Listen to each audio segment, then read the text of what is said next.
हमसे टकराएगा। NGFOA का division president हूँ।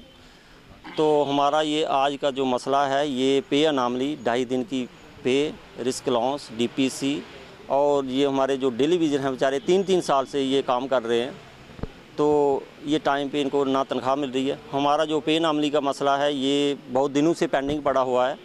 कोई भी हमारे इसके बारे में कोई भी गौर नहीं हुआ। कोर्ट का भी फैसला आ चुका है कि इसका इनको हक, इनका राइट जो बनता है इनको दे दीजिए, मगर गवर्नमेंट ने आज तक हमारा कोई भी ऐसा हक नहीं दिया।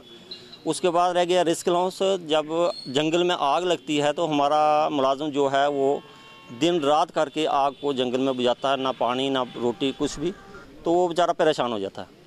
उसके बारे में भी उसके लिए हमें ये रिस्क लॉस जो है वो भी नहीं मिलता है। जानवरों का डर होता है, कोई भी बंदा बाहर नहीं जाएगा। हमारा एम्प्लॉइज़ पूरा अपना जंगल में घूम फिर के तो अपना काम पूरा कर लेगा। इसके लिए हमने ये 1 दिन का प्रोटेस्ट रखा है। अगर नहीं हुआ, हमारा मसला नहीं हल हुआ, तो हम छोड़ेंगे नहीं। हम पूरी इधर स्ट्राइक पे बैठ जाएंगे, पूरी अपनी स्टेट में स्ट्राइक करेंगे, तो अपनी अपनी डिवीज़न में बैठेंगे।